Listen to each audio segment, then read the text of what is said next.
As Egypt descends into chaos, President Obama is facing increasing criticism that an incoherent policy toward the country, much like U.S. policy toward Syria, is putting U.S. money and influence on the line without a clear endgame. The Obama administration claims to be staying neutral in the violent confrontation between the military-backed government and Muslim Brotherhood supporters of ousted President Mohammed Morsi. More than 600 people have been killed so far across the country. America cannot determine the future of Egypt, Obama said Thursday, in brief remarks from Martha's Vineyard, where he's vacationing, as he appealed for calm and condemned the violence. Yet the administration is sending mixed signals. While the president directly spoke out against the military-backed government on Thursday, and canceled upcoming joint military exercises, the U.S. has refused to label Morsi's ouster a coup. That means, under U.S. law, the administration can continue to send $1.5 billion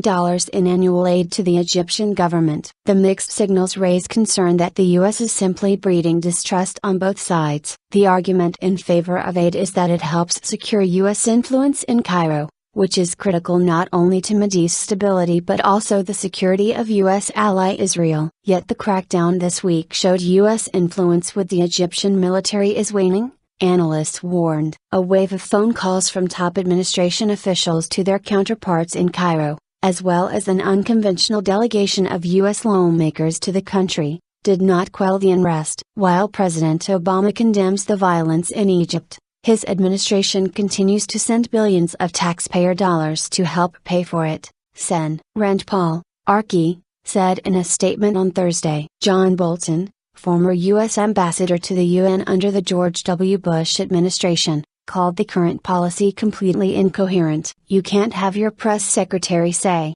that this is up for Egyptians to answer, and then try and get in the middle of it, Bolton said. Security analysts, diplomats and editorial pages across the country are deeply divided over whether Obama should throw U.S. weight behind the military or the protesters, or stay out entirely. Few, though, are praising the administration for its current policy. Bolton said the wisest thing for the president to do would be to not say much at all. He claimed that the reality for the U.S. is that the best option is for the Egyptian military to stay in control, ugly as it may be. The Muslim Brotherhood, he said, is an armed militia and not a political party. But he said the United States' fuzzy policy only tells the current government we're irrelevant. Others say the U.S. should take a stand by declaring the overthrow a coup and/or suspending aid. I think we may have to suspend aid, as a short-term measure now, the Brookings Institution's Michael O'Hanlon told Fox News, likening the crackdown to Tiananmen Square. The Washington Post published a blistering editorial on Thursday,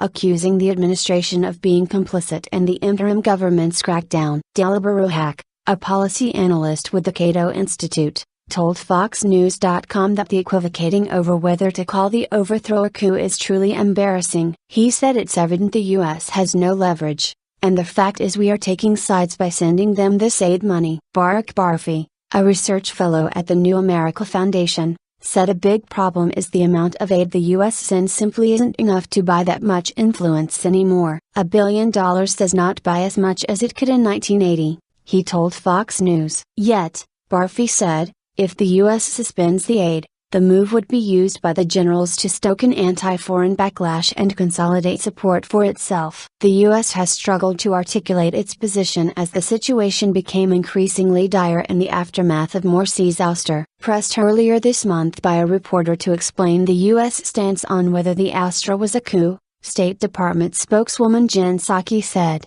"There was a determination made that we do not need to make a designation." The chaos has raised broader and more troubling questions about the impact of the so-called Arab Spring, which the Obama administration has touted. The overthrow of Hosni Mubarak was arguably the most significant transition to come out of the 2011 sea change in the Middle East. But the country is now caught between an Islamist movement with questionable credentials on democracy and a military-backed government that is flirting with the tactics of the Mubarak reign. In nearby Syria, a civil war has engulfed the country amid modest U.S. steps to aid the opposition. And in Libya, militants attacked the U.S. compound in Benghazi last fall despite U.S. military support for the overthrow of Muammar Gaddafi. Obama, speaking in Martha's Vineyard, acknowledged that he's being accused of supporting both sides in Egypt, but urged Egyptians to focus on righting their own problems. I know it's tempting inside of Egypt to blame the United States or the West or some other outside actor for what's gone wrong. We've been blamed by supporters of Morsi. We've been blamed by the other side as if we are supporters of Morsi, he said. That kind of approach will do nothing to help Egyptians achieve the future that they deserve.